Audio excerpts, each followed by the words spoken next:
Welcome to the Sharpe Way show. Yes, it is 7 p.m. on the East Coast. I'm so happy to have you watching my very pretty face. I do appreciate it. And if you think that what I'm doing makes any sense whatsoever, and sometimes it does, then help me out. Do your part. Like, comment, share. Get those algorithms going so that the YouTubes and Twitters and Facebooks of the world think that we're important, and they share us and let people see what we're doing. Please like, please comment, please share. It does matter. The more you do it, the more people will see what we are doing here, and it does matter. And I am very lucky today. I have with me a fellow Bronx person. I also was raised in the Bronx. I didn't tell you that, John, but I was also raised in the Bronx. So another fellow Bronx person. I'm actually in your district because I'm still in Queens, so I'm still in the same district. Someone who's running against the giant that is Alexandria Ocasio-Cortez, a former New York City cop, a current high school teacher, Republican running in that district, the man himself, John Cummings. How are you, sir? Doing great, Larry. Thank you so much for having me. Of course, I'm glad you are here. And for those of you who want more on John's campaign, head on over to Cummings2020.com. I have to ask the question, John. Everyone's asking, why would you want to play David against Goliath and go up against the machine that she is and the well-funded machine that she is? She is a Democrat darling. That's clear. Why would you want to take that plunge? Because I'm here on the ground. I'm here in the district. I've lived and worked in this district my whole life. I just turned 60. And I'm very familiar with the people of the district. And even though the district is heavily Democrat, it's not heavily socialist. And as I have made my way around this district, and there are far more Democrats than Republicans, yes.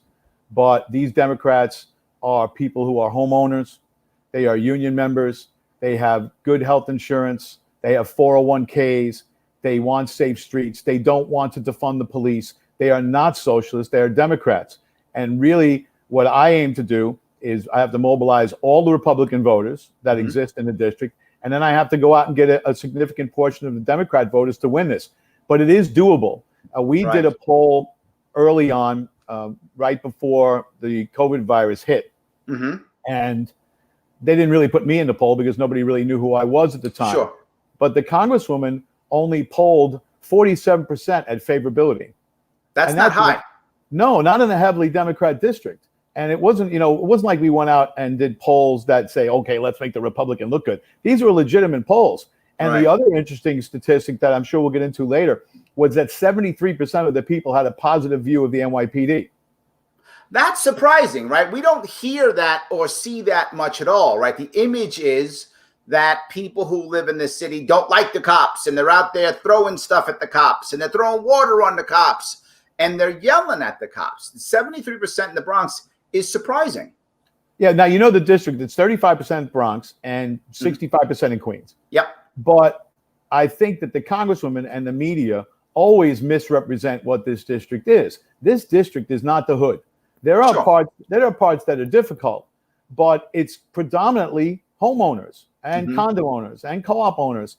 These people have made investments in this community. They want safe streets, they pay their taxes, and they obey the laws, and they don't really want much else from the government. And when you have somebody come in like this and misrepresent what we are and who we are, a lot of people have a problem with that. Yeah, I think it looks, the funny thing I've heard, and as I've lived in the city myself for many years, I was born in Manhattan, raised in the Bronx, then Long Island, now back in Queens. But I hear Democrats actually use this phrase, damn liberals. I've heard Democrats say that. And when a Democrat says that, I say to myself, well, I thought you were a Democrat. You're a liberal, aren't you? And they're like, no. When I say that, I mean the far left. And I see people saying that. So I see where you're going with this. My worry, of course, is the money. She's going to have, 7 figures to use against you. That is my worry. And I think many people's worry. How do you overcome the money that's going to be thrown to make sure she wins. Well, we're doing pretty well ourselves. We obviously don't have anywhere near what she has. Sure. But our ground game is picking up every day. We have volunteers coming out of the woodwork, many of whom are Democrats. Got it. We are approached by Democrats every day in large number saying, look, we'd like to help you. Now, some of them are people of note, but they won't come out publicly and support me, believe it or not, because they're afraid. Absolutely. I get that completely. They're afraid for their safety. I have a person, I won't mention a name, former office holder, elderly, single, lives in a home by themselves, and said, I will help you, but I can't come out publicly because I fear for my home. I mean, that's sad. It's really sad. So you're a former cop, a current high school teacher. In today's environment, those feel like they're at each other's throats, right? The academia world of, we need to care about socialized medicine, we need to care about socialism, versus cops who tend to be like, no, law and order is more important. I'm not about the protests. I'm about law and order. I feel like they're kind of at odds. Am I wrong with that image? That's what I see on TV. I think you are in part right. I do teach in an all-boys Catholic high school in the Bronx. Our student enrollment, as I said, all boys, 88% minority, 40% of them live in the poorest congressional district in the United States. That's the neighboring District 15. We graduate 99% of our students with a full Regents diploma in 4 years. And that's amazing. We do it for a third of the cost of what the city spends. Sure. That said, I teach history and government, mostly government. I teach government to seniors. And we have a rule in my class. The first day of class, when I come in, I tell them, look, you guys that are politically astute, if you're a conservative thinker, I will be the liberal in class. If you're a liberal thinker, I will be the conservative in class. Don't take it personal if I argue with you. Right. I always feel, and I was taught this way, the job of a teacher is to get people to think, not to tell them what to think. So I consistently challenge students on their views and make them defend them. And it really makes for a great atmosphere. And I've done that for 22 years. I've been very successful at it. So it's a little different, especially when you're teaching government. And I teach the Constitution. I give it to them straight. I think one of the best parts of our class is I spend about a week and a half on the Bill of Rights. Okay.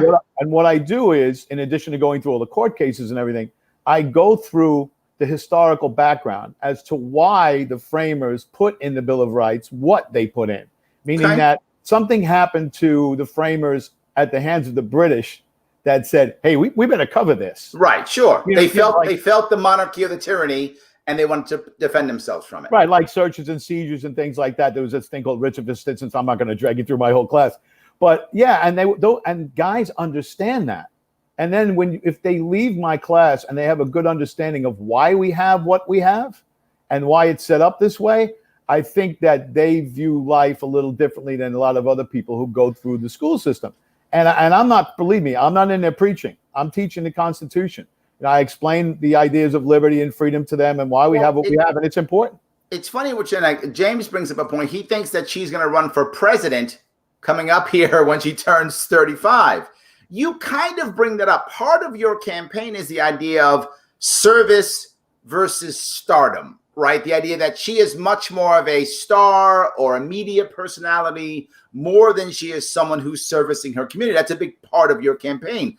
I think people see that, but what do you think that maybe people want stars, right? I mean, part of why Trump is president, obviously not the only reason, but part of it was because he had a TV show for many years, right? People knew who he was. He had a level of stardom. Kanye West is trying to run for president, right? Do the American people, does your district, would they prefer a star or do they want service? Do you have an idea? Yeah, I think that's two different answers. I think nationally, when you have recognition at the national level, it's a very positive thing for you in politics. And the Congresswoman has done an unbelievable job creating a national persona for herself. But in the district, people want local representation. People in this district feel so detached from what's going on. Plus, a lot of them feel like they were sold a bill of goods. She kind of misrepresented who she was to get elected. As I say in my video on my website, she tried to make it out like she was Jenny from the block, and she can't find the block. she's not from the district. She grew up in Westchester, which is fine. I have no problem with that. But she did misrepresent who she was. And she has no office in the Bronx still. She does not have she has a desk and a phone in an assembly person's office. She never opened a dedicated office in the Bronx, and her desk and phone is located outside the district. Wow. So, she's there because she beat Joe Crowley in the primary. I remember. That's how she got there, right? She beat him in the primary. Only 30,000 people voted in that primary. That was it. And the one thing about Joe Crowley was, no matter how absent he was, and the knock on him was that he was in Virginia and he wasn't. He was absent. The people in his office were great. You could call his office at any time if you had a problem with Medicare, Medicaid, Social Security, immigration. You could call the congressman's office and get somebody. That's not the case here with the congressman. And she's look. She doesn't live my life like we talked about. I am you is our slogan.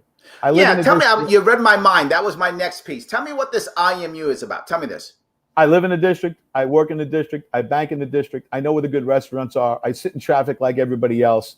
I pay my bills. I live your life. If you live in this district, I pretty much live your life. We shop in the same places. We see the same people. We know what's going on the street. We see the differences without police officers that we need badly here.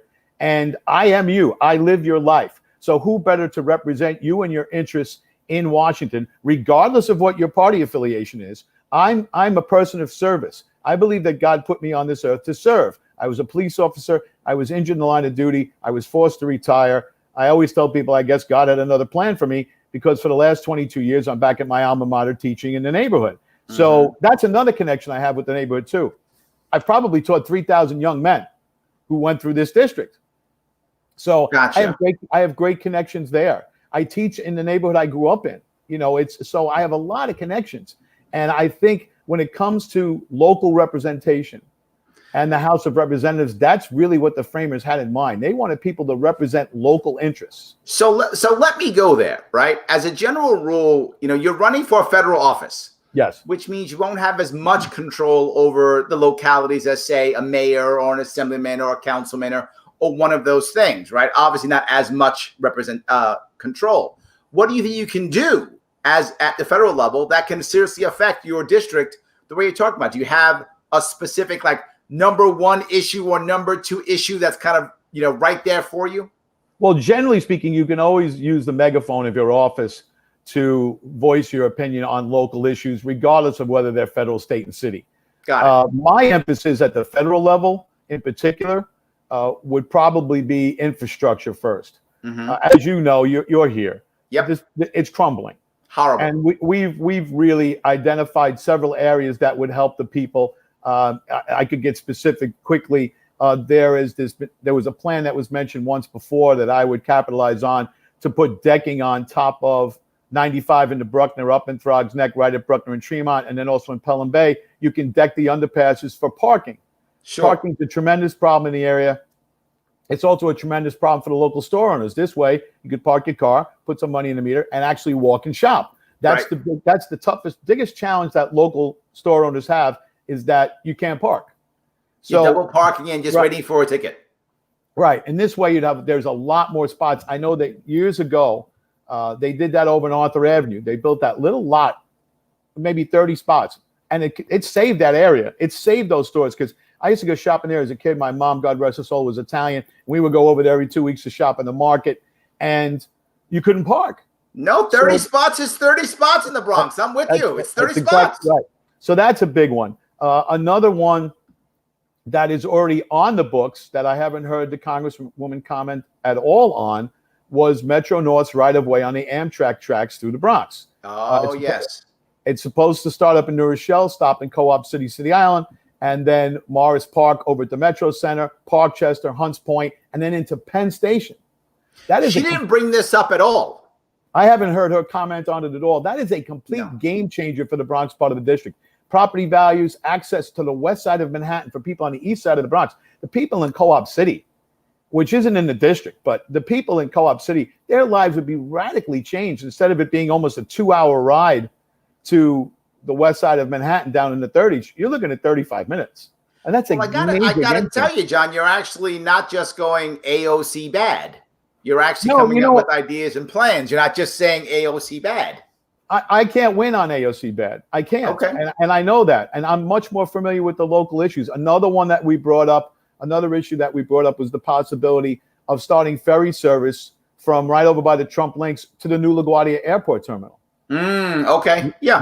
Long-term parking, Bronx, Westchester, Connecticut, alleviate the traffic on the bridge, alleviate the traffic on the Whitestone Expressway and the Grand Central Parkway, and just ferry right over to the new terminal. You know, they built this big, beautiful new terminal, but the roads haven't changed. Right. Same Grand Central Parkway. Same thing. No difference. Yeah, exactly right. So those are the type of things that we've been looking at, that we've been thinking about for a long time. And finally, hey, maybe we'll have the possibility of doing something about that. I can give you one more.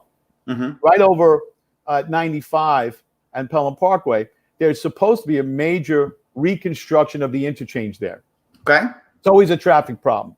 So you have a major reconstruction that's supposed to go on there. You're going to build a train station right next to it, and they're going to replace the Pelham Bay Park Bridge over by the old dump, if you know where that is, on the way to City Island. They're 3 separate projects. Why are you doing it at 3 separate times? That's something that should be done all at once. Why are you going to inconvenience everybody for 3 different projects? Those are 3 projects that should be done all at once so they can get the access and egress roads right, off the highway, on the highway, into the train area. I mean, but those are the types of things we're looking at. It's all about common sense. Yeah. You are coming up with issues, which I love, but I have a worry. And my concern is, if you look at right now, the big reason why everyone's up in arms right now when it comes to politics is Trump. You love Trump or you hate Trump. What unites Democrats is a hatred of Trump, right? They're united. We got to get rid of him. He's got to go. He's the end of the world. He's got to go. Is that going to help, or is that going to hurt you? Do you think people are just going to, I'm hearing people say literally, vote blue no matter who, right? Because we got to help Joe Biden and we got to get rid of Trump. And New York City, I'm hearing a lot of people saying, vote blue no matter who. They just want to vote blue. Is that to your advantage, disadvantage? Can you get around that? I think that's why the local nature of this race is most important. Okay. Do I agree with the president on everything? No. Was the economy great before COVID hit? This district was humming like it hadn't hummed in a long time. All the restaurants were full. Everybody was working. People who never had cars had cars. Nobody was complaining. You have to admit it, we were having a good time. Things were good.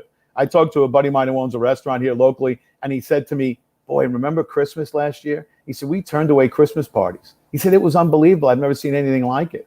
So there was certainly some success with the economy of it. But when it comes down to it, I have to run on my own. Sure. I understand that some people will never vote Republican. And my goal really is to get some people past that. And I understand that. I'm not running away from the president, but I'm not running toward the president either.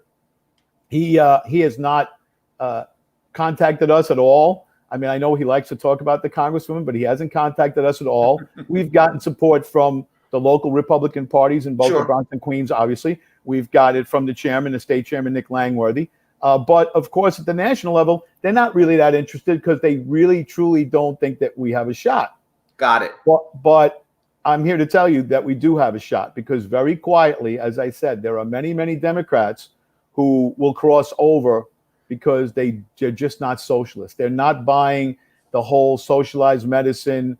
They don't want to give up their 401ks. They don't want to see the economy tank. And they certainly don't want to defund the police. So let me go on to the idea that I think you have that's kind of close towards that socialism world is you say that education's a civil right. Tell me what that means. I believe in school choice. I'm a big supporter of it. Oh, school choice is what you mean by that. Okay, great. Yeah, okay. Meaning that you have a right to an education. And if the government is failing you and you are stuck in a failing public school, there should be an avenue for everybody to get out of that failing school. Your barrier should not be your economic status. So I know the congresswoman wants to ban charter schools. I know too many families that depend totally on some of these charter schools do a great job. Some of them don't, but a lot of them do. Same thing with education at the private level. I mean, obviously, I work at a Catholic school. People always say, of course you would be pro-voucher. It's good for your business. Well, yeah, but I told you about the statistics of our school, and I told you the job that we do. Right. And we're very good at what we do. And I talked about this plan before. If you took, there's 1.1 million children in the New York City public school system. If you took 1% of the students, 1%, it's 11,000 children, lowest economic scale that you could be on, and you gave their parents a $10,000 a year voucher, $10,000 to send them to the school of their choice because they're in a failing school. One, the child has a better shot of escaping poverty because education is a great equalizer. Two, most local private schools are somewhere between $6,000 and $7,000.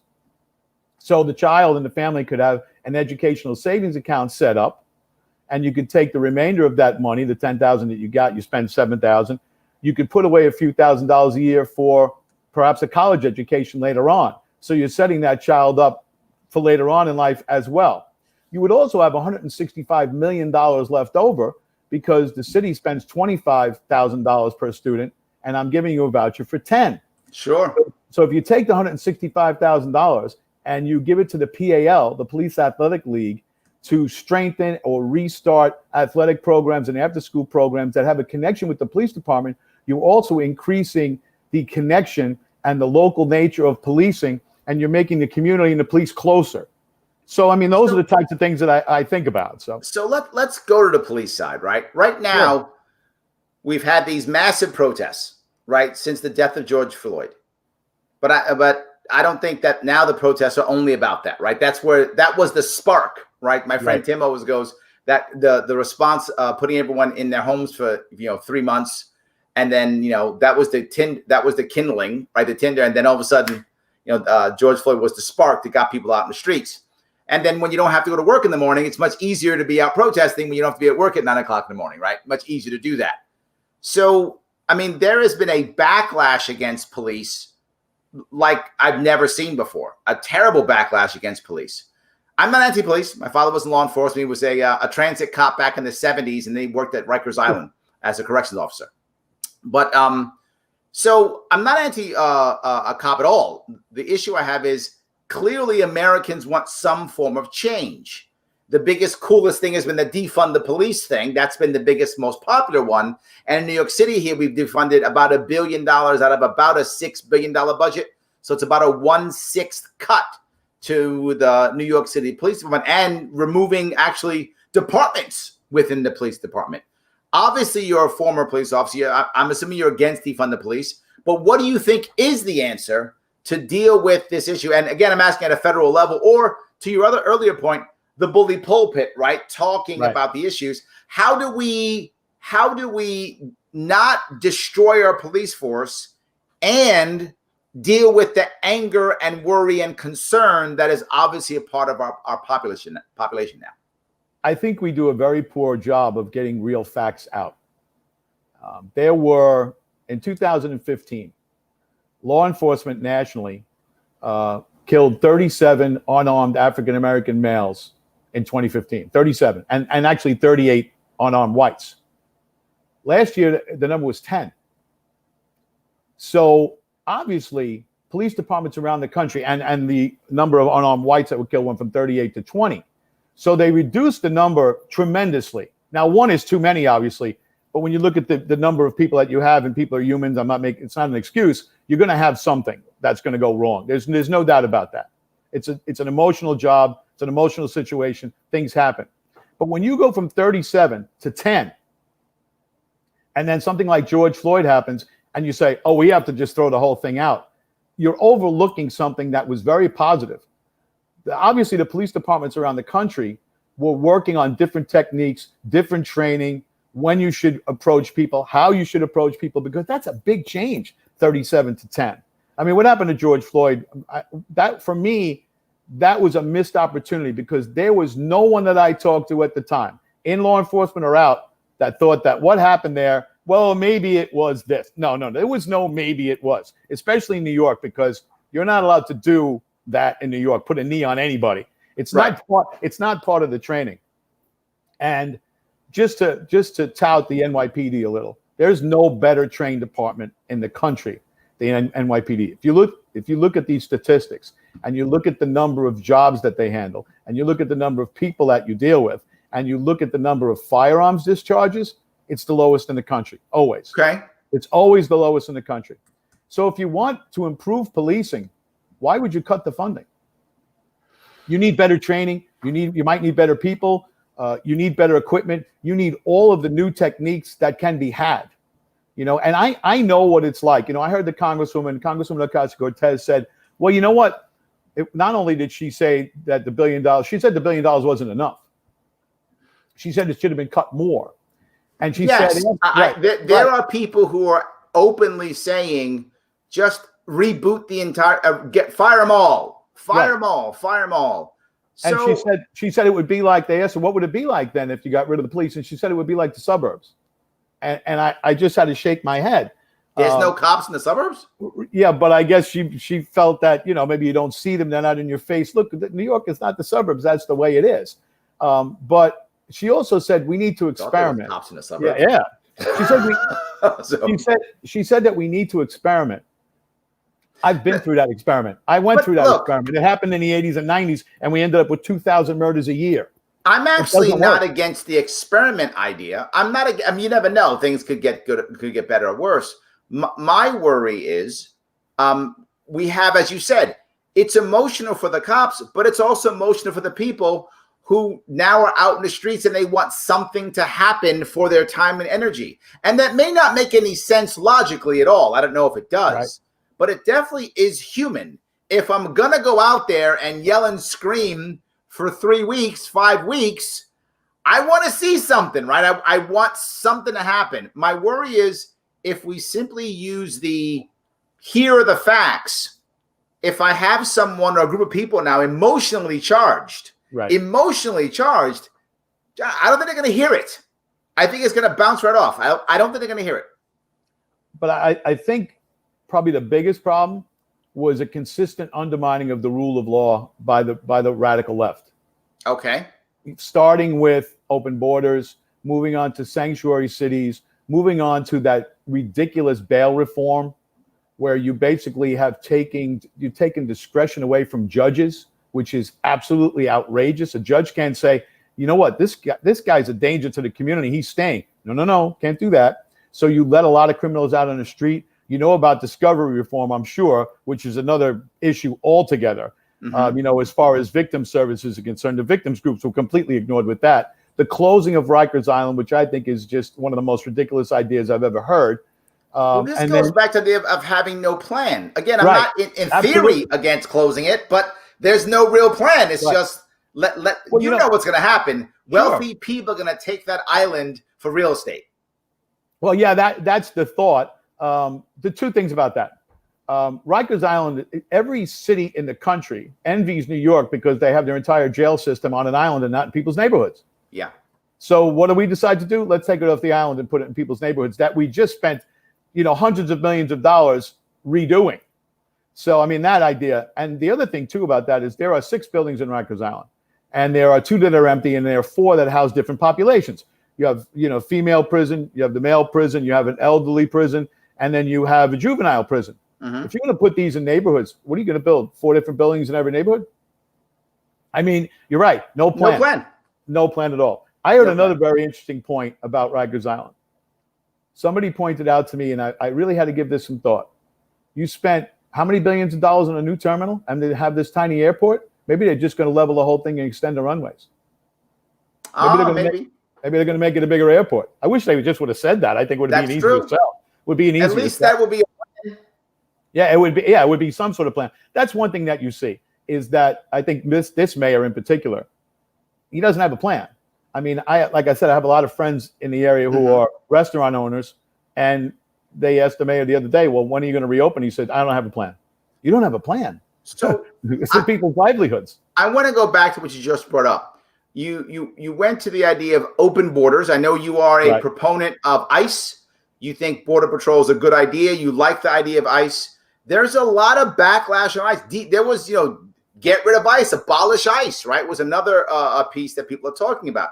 You're a strong closed borders. You are not about open borders at all. You're about ICE doing its job aggressively. and you want to, if I remember right, you're about only allowing documented workers to be here. Is that true? Well, not completely. Here, let's look at it this way. First of all, I think before you do any immigration reform, you have to secure the border. Okay. Otherwise, what's the sense? I mean, why are you going to change the immigration laws if the border is going to be open? People are going to come in and go anyway. I think ultimately what you probably have to do, and this 11 million illegal number that they kick around is ridiculously low. I think it's higher than that. There was a study that Yale University did that said it's probably 30 million. Wow. That's a lot of people. Out of Yale University. Right. So how do you get 30 million people to leave? You can't throw them out. And a lot of them have been here for a long time. I think eventually what you'd have to do once you secure the border is perhaps you'd have to say, look, you have a certain period of time to come forward. We'll identify you. We'll vet you. We'll give you an ID card. You pay taxes. And then you have to get on the end of the line. I would be against any immigration reform that allowed people that came here illegally to jump the line ahead of the people that have gone through the laws that we have in place. I think that's completely unfair. So, but I'm not blind to the fact that there's no way you can kick 30 million. I'll stick with that number. They've been saying 11 million for how many years? It's been at least 7 or 8 at least. So it's not 30 million. But yeah, so I mean, I'm a secure the border guy. I think if you had that time that allowed people to register with the government, I think that some of the bad actors might leave because they know that if they don't sign up, then ICE can really go after them. And then what you have is you have an immigration and customs enforcement service that's going after people that had an opportunity to stay. They didn't come forward for a reason, probably because they knew that they would get deported, and then they could pursue those people rather than just people in general. I think it's more common sense stuff. Okay. So when we look at when we look at immigration, I'm going to go to the next level, which is the policies that often create them, right? Things like drug policies in foreign countries that, support cartels and things of that sort, right, and the violence there, or our policies of being in 7 or 8 foreign countries that help create refugees in Syria, things of that sort. If you get in the federal level, you're going to be voting on these things, right? Deciding on whether you're going to support, our drug war, support our policies in South America, right, support another invasion of Syria or whatever is the next country on the list of enemies that we have. Where do you stand on 2 things? 1, the war on terror, meaning the fighting those wars, and 2, the war on drugs. Can we start the war on terror? Yeah, the war on terror, it's obviously it's extremely difficult. And I think now it's been made even more difficult because of the abuse of the FISA court. I know when you get into the libertarian part of it, I totally understand that people didn't like the FISA court in the first place. And of course, that was the reason they didn't like it. And look what happened. It got misused. It's a really, really difficult issue. I think that the diplomacy, the avenues of diplomacy that the president is putting together have really been pretty effective. I don't think you can knock him on that. He has gotten us out of some places that we needed to get our troops home from. I mean, they seem to be endless wars. He said he was going to do it, and he did it. As far as the Middle East, you have that historic pact that they just signed between Israel and the UAE. I mean, that's obviously looking to put pressure on some other countries in the area, but that's significant. And I think all of it is aimed at making sure that we here are safe. And not to go back too far, but that's another issue with securing the border. I think one of the misconceptions that a lot of people coming across the border are from Mexico and Central America, and they're coming here to work. There are a lot of people who come across the border that don't like us. There was a report last year. There was one particular border crossing where the apprehensions that were made in a particular month, over 50% of the people were not from Mexico or Central America. They were from the Middle East and Africa. So, that's another issue. So when you're looking at the war on terror, it's very broad based. I think personally, the president has done a pretty good job, like I said, in that regard. He's trying to use diplomacy. If you remember too, there was a drone that was shot down, one of our drones that was shot down over Iran. And you had people in that administration that wanted the president to bomb Iran. Sure. And a lot of his advisors said that. And he said, you know what? It doesn't weigh out. You know, you're gonna kill 300, 400, 500, maybe 1,000 Iranians because they shot down one of our drones and you didn't do it. Mm-hmm. I think that sort of approach is important too. Okay. I don't think that he has the quick trigger that people thought he had. All right, so let's move to war on drugs. Right. I feel like most people are moving towards cannabis legalization.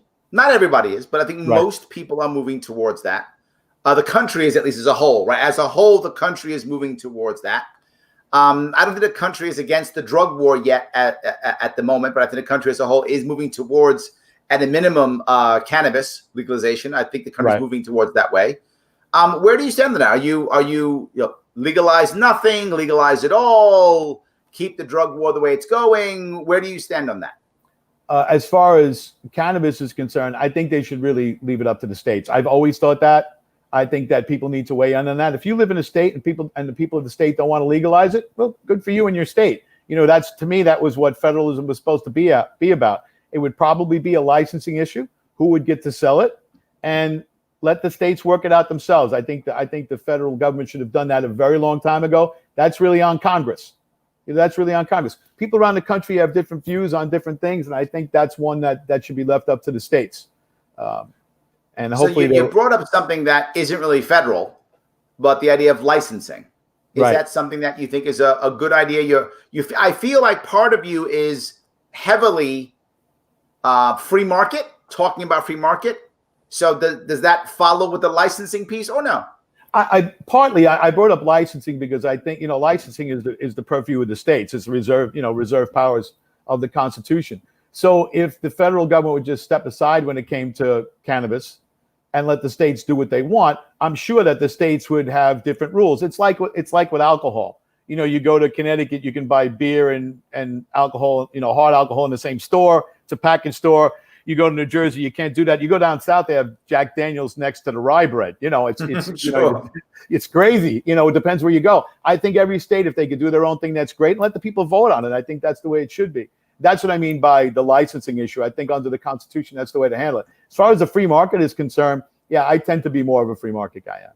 So what about the idea that, the drug war is what causes militarization of the police? The drug war is what creates no-knock raids. The drug war is what creates stop and frisk, all the things that some people are upset about. Do you see a link there?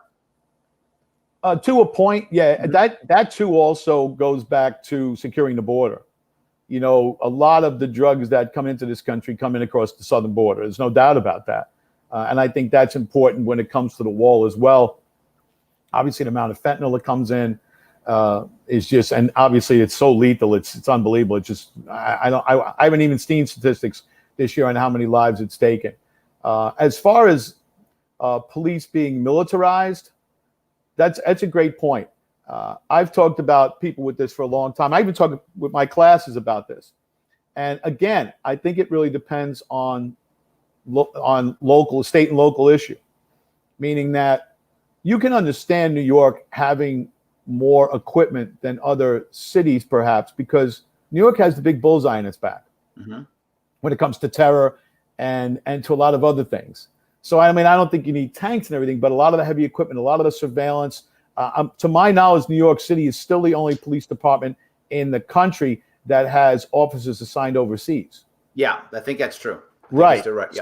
So New York is totally different when it comes to law enforcement, and I'm not making excuses at all. But you're looking at 36,000 officers, 10,000 people, very small area, very diverse population. So New York's a little different. But yeah, some of these small towns, I'd imagine they have all the toys and all the tanks and all that. I could see how people could be a little disturbed by that. As far as the stop and frisk, and of course I teach the Constitution and Bill of Rights. That's always big in my classroom, always.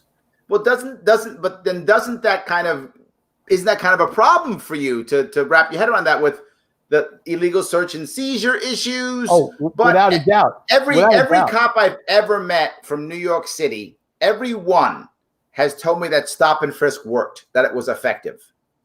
Yeah, no cops ever told me it wasn't. That's true, but I will tell you this. It was originally called Stop, Question, and Frisk.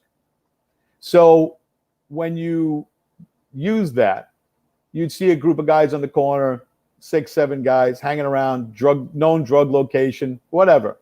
Okay, drive around the block, you come back 10 minutes later, still there. So maybe your instinct is, let's get out and talk to these guys. And you just get out and you stop and you question them. If they get froggy, which is a term we used to use, then maybe you pat them down. And now remember, frisk is not a search, 2 different things. You're just patting them down. If they were properly identified, you actually you were supposed to fill out a form with all their information on it. I frisked this guy, here's his ID, and that was it. One of the civil rights issues that came about because of that was that the police department never got rid of those forms, meaning that you were only guilty of standing on the corner, and they had a copy of your information in the precinct. So that right. So that was an issue that they took care of finally, and I think that was great. That should not happen. Just because you were hanging out in the corner, that should not happen. Okay. But as far as taking guns off the street, I don't think there's any doubt that it worked. I mean, the amount of homicides went from 2,265 to 295. That was a big part of it. The other part of it was this.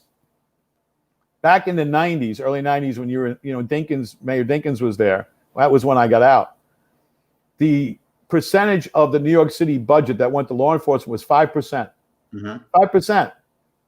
And we were doing over 2,000 murders a year.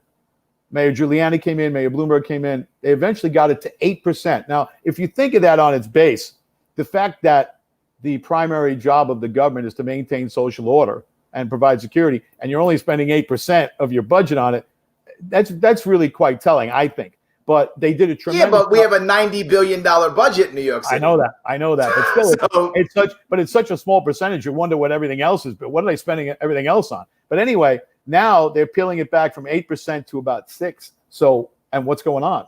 I mean, you're around. The vibe is completely different. The vibe is different. It's completely different. So but stop and frisk, yeah, controversial, yes. Borderline with liberties, with your rights and your liberties, yes. Did it work? Did it get a lot of guns off the street? Yeah, it surely did. It made New York a much safer place. But I will say this: when you go, I think it did towards the end get abused. Okay. If you look at the numbers under Mayor Giuliani, there were far fewer stop and frisks than there were under Mayor Bloomberg. Mayor Bloomberg went heavy, and the police department went heavy on that. And I used to hear this from my students. They come into school, Mr. Cummings, I got searched on the way home. I'm like, what do you mean you got searched on the way home? I was walking down the street. They pulled up. They put me up against the wall. And they searched me. I'm like, that's illegal. Go to the police station and report them. I said, they can't do that. I said, don't resist and say, hey, my government teacher said you can't do this. I told them that all the time. Just cooperate. But then there is an avenue to pursue to make sure that doesn't happen. And now it's completely gone.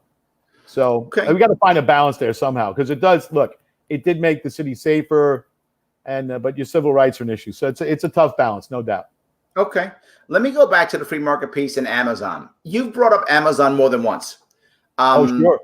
And for those of you who don't know, who aren't in New York, who are watching and listening, Amazon obviously, was it last year? I think it was last year. Yeah, was considering bringing their headquarters here into New York City, into our district, the Queens part. Yeah, just outside the district in Long Island City, right? Right across, about half a mile. Yeah, right from the district in Queens. And A.O.C. was one of the people who was one of the largest voices saying no to that. She was against it. I feel like you and her should have been on the same side here, and this is why I'm asked this question. Amazon was not prepared to promise union jobs. Right. Amazon was not prepared to promise even hiring from local high schools. When they asked Amazon to guarantee that, they went, and you're a pro-union guy. You are a union guy. I'm in the union, yeah. Why weren't you on her side on this one? Well, first of all, my understanding is the overwhelming majority of those jobs were high-level tech jobs. Yeah. That they were about $125,000 a year. So I don't even know what union those employees would go into. Now, obviously, my understanding, too, is that you have to think about how many jobs it would have created outside the building, as it were. All of the local businesses, but also Con Ed, construction, Verizon, everything that would have grown up around that would have been a tremendous help to the economy and to the people of the area. I was at a community meeting before COVID hit, and I asked a room full of people, I said, how many of you sitting here have teenage sons or daughters? And they raised their hands. They said, how different do you think their lives would have been 10 years from now if Amazon was down the block? And they were like, wow, that's big. It was a tremendous opportunity. My big argument with Amazon and that whole deal was that it actually pointed out the fact that Mayor de Blasio and Governor Cuomo, both of whom supported that deal, that they basically admitted that taxes are too high on corporations and companies in general. Because if you have to give that break to Amazon, why aren't you giving it to Joe's Hardware? Absolutely. Joe's Hardware is creating 10 jobs, so give him. So they basically admitted to everybody that taxation was too high. And, you know, the Congresswoman didn't want to give them the break, but they would never even consider it if the break wasn't there. So that was the dirty little secret in that whole deal, was they basically all admitted that taxes are too high. Well, I got to ask a crazy question here. Why? I mean, and this is a personal issue for me. I'm not a fan of Governor Cuomo at all. I ran against him in 2018. I'm still not a fan of Governor Cuomo. I don't trust what he said was true. I think what he said about the Amazon deal, not one deal that Governor Cuomo has ever said has ever come to fruition the way he said it. Not one. In the 10 years he's been our governor, not one time has any deal he said actually done what he said it was going to do. Absolutely zero, not once. Like I didn't believe him. Did you believe him? Like you said, I'm very apprehensive of anything the governor says. I'm very familiar with the deal up in Buffalo. Yeah, the $1 billion boondoggle up there. Yep. Great alliteration, the Buffalo $1 billion boondoggle. I don't trust anything he says. And we just went through all of that with the reports on COVID every day. I didn't even, you didn't even have to watch it. But I mean, the mayor did favor it too, which was one of the rare times that they were both on the same side. That's true. So you really have to wonder exactly what the deal was. But it looked, I talked to people who made investments. I was down on Vernon Boulevard. There's a woman who has a lunch truck there. Right. That's in Long Island City, Queens, by the way, guys. Right. Yep. It's right. It's right where they were going to build the Amazon. Yep. They put a Department of Education facility in the building they were going to take over. I think even tear down. She bought that lunch truck thinking that Amazon was going in there. Ah, got it. And she's doing okay. She's doing okay, but she would have killed it, and great food too. But So let's go there then. I mean, the governor says he did a great job handling COVID. Trump says did a great job handling COVID. Everyone says they did a great job handling COVID. Right. Yet the response has devastated our economy. New York State's trashed because of it. Right, we're at least a $60 billion deficit, if not more. 1/3 of our businesses are shut down and may not come back for New York State. The rest of the country is going to suffer a similar fate, maybe not as bad as us, but similar, right? Do you have a view on the government response to COVID either way? And if you win this thing, is there a certain policy or issue or something you're going to push forward? No, I don't think I would push anything in particular forward, but in hindsight, and it is hindsight, let's be honest. But if you're going to ask that question, I have to answer it. In hindsight, I think the mayor and the governor waited too long. I don't think anybody would deny that now. The warnings went out early, and you still had schools open. You had the mayor encouraging people to get on the subway, to come down to Broadway, to go to theater, to go to restaurants. As it turns out, it was a bad idea. And really, I think the big mistake, and it's obvious, was that we just did not secure our elderly. We just didn't do it. The most vulnerable amongst us, and that happens in every outbreak, you have to secure the people who are most vulnerable. And we didn't do that. And not only didn't we do that, I think the governor made it worse. I don't think he made it much worse with his nursing home policy. In New Jersey followed suit, and there's a couple other states as well. And now the federal government is actually investigating 4 states for that policy. They were in direct conflict, even though they say they weren't. They were in direct conflict with what the federal government suggested, the CDC rather, what they suggested, and they didn't follow it. So you're looking at a death rate that was much higher, Early on, I wrote an article early on, and if I could take this in a little different direction, I wrote an op-ed in April. I think it was the end of April, saying that they should look to reopen the schools, the elementary schools, in June. Okay. And people were like, "You're out of your mind." And I said to them, "Listen to me. I'm an educator. I'm in schools. I know what." And I was a police officer. Again, 1.1 million students in the New York City public schools. If you have 5% of those kids were in abusive households, that's 55,000 kids being abused, locked in an abusive household every day for months on end. Physically, psychologically, sexually, those kids will never recover from that. And as it turns out, the kids don't really, the amount of children that you lost, thank God, in the New York City public school system due to COVID, my understanding, it was in the single digits. It was in the single digits. But those 55,000 kids, I couldn't get that out of my head. From being on both sides of that, as a cop who dealt with abused children, which is something that never leaves you. I don't care. I've been off the police department 29 years. That never leaves you. When you deal with children that have been abused, like some of these children are, it never leaves you. And then as a teacher, and you see it on the other end, and you have to get guidance involved, and then you sometimes end up getting the police involved. That's all I could think of was those kids, was 55,000 children locked in those positions. And now here we are, months and months later, and we might not open again. And I'll add one more thing to that. One of the big issues for high schools, especially private high schools, reopening, most of the schools had a plan where they were basically going to split the student body. Sure, I heard about this. Half come in, and then the other half do it on the video. The problem that the schools are facing now is that parents are choosing the remote learning, not because of the COVID, but because the streets are not safe and they don't want their children commuting on the buses and the subways to get to school because the crime rate is just out of control. I haven't heard anybody say anything about that, and it's a major issue with parents in this district right now. They don't want to send their kids back to school because the streets aren't safe.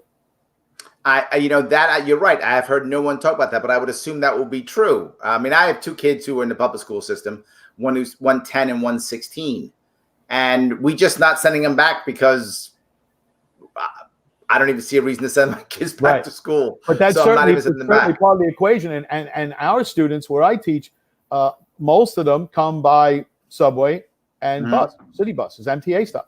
So that's a major concern now. And people don't want to talk about that. The parents feel it's not safe. They actually have an option to leave the children at home in remote learning. So it's kind of messed up the plans of many high schools where you thought you were going to get close to an even split. You probably have some kids that would stay home anyway. We have quite an asthmatic problem in the Bronx. A lot of kids with asthma. So we'd have kids, they wouldn't come anyway. But it wasn't a lot of kids, maybe a few dozen. So am I hearing? We might not get that split. Am I hearing that as a general rule, you think the COVID response was, you said they acted too late, but do you think their actual actions were too harsh or no? I feel like part of you saying that it's too harsh, or am I hearing you wrong? I think they acted too late. And then I think as we went on, it's too harsh. The fact that restaurants aren't open partially now in the city, I think is ridiculous. I think it's ridiculous. These businesses need to get back on their feet if they can at all. The fact that you can go to Woodlawn and go on one side of the street and go to dinner in a restaurant and cross the street and you can't it's crazy. Same thing on Northern Boulevard out in Great Neck. I was at a restaurant and everybody was eating in the parking lot, and 2 blocks away people are eating inside. I think all anybody wanted from the government, federal, state, and city was consistency. And you didn't really get it. The CDC, don't worry, you don't need masks. Masks are no good.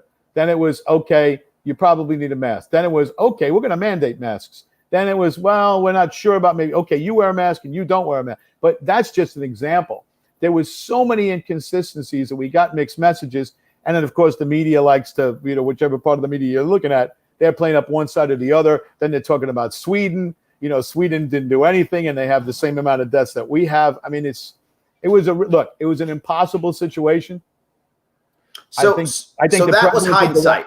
I got you with hindsight. I think the president did the right thing in stopping the travel from China when he did. I don't think you can argue with that. I think that probably saved a lot of lives. So that was hindsight. Let's now go to looking forward now. Are you? I mean, a lot of people are saying New York State needs a big bailout, right? I mean, we need a big bailout. The MTA needs what? Something like $10 billion or something like that, just the MTA. Right. I mean, in reality, for New York State to survive and thrive without something crazy, it's $100 billion that the federal government's going to have to write a check to New York State. Is that the kind of thing that you think, yeah, we got to do it? Let's write those big checks. We're going to have to do a big bailout. Let's write big checks to states. It's the way of doing it. Or is there some other answer? Or are you more draconian? Are you more like, you know what? No, states, good luck. No bailouts. Where do you stand on the idea of, writing the big check, not writing none, something in the middle? Where do you stand on this? I think if you're the federal government and you're going to write the check, I don't think that it should cover the mismanagement of the cities and states that were in debt before that. So if you need, let's say if your debt was $7 billion when it started, and you need 20, okay, we'll get you to 20, but we're not giving you the 7 because you messed that up. You own that. That's yours. I mean, I hate to say it, and it sounds harsh, but it's true. I mean, some of the states, including ours, were mismanaged to the point where we had a $6 or $7 billion budget. The city is just as bad. The MTA has always been, just a pit, and you can't just wave the magic wand. And I understand the MTA; it needs to function. But that's probably, that might be the biggest mess of all is how do we get mass transit back online? I know, just think about this. 8 months ago, the city government is looking at all sorts of ways to ban vehicular traffic in Manhattan. Now, nobody wants to use mass transit. Absolutely. Yes. So where are we going with that? That's a whole nother issue that we could probably do a whole show on. Absolutely. Yeah. It's crazy. Look, John, I'm very happy you came today. I'm glad you answered all our questions. You were honest and forward, and thank you for doing all of that. Is there something you want to bring up before we wrap this up? No, just that I think that people need to pay attention to this race. It's an interesting one. I don't think we could be any more opposite, the Congresswoman and I. I will tell you this. I'm not an angry person. I am not going to attack or engage in attacks on the Congresswoman. I did meet her once. She seemed very pleasant. We have very different ideas on the role of government, and it needs to stay that way. I mean, as far as the conversations that we have, I'm not looking to get personal with anybody. That's not who I am. I'm not. Well, no, I noticed that immediately. You were not A.O.C. bad, and I got to tell you, when I first heard about you, I assumed that's what you would be, and I was pleasantly surprised that you were not that. Well, we have more than enough to talk about when it comes to differences in what the role of government is, and we don't have to get personal. We could just argue all we want. I am hoping to debate the Congresswoman. We're going to probably, after Labor Day, we'll probably formally have an ask where we'd like to get out there and have a formal debate. I hope she's receptive to that. I think it's important to the process. And like I said, I think it's really important because our views are so different. Excellent. Well, thank you so much, guys. For those of you who want more information or want to help John out or in his district, as I am, Cummings2020.com. It's at the bottom. John, thank you so much for coming today. Everyone else, thank you so much for watching. It was a great show. I appreciate everything you did. I will see you all very soon. John, thank you again. Thank you, Larry.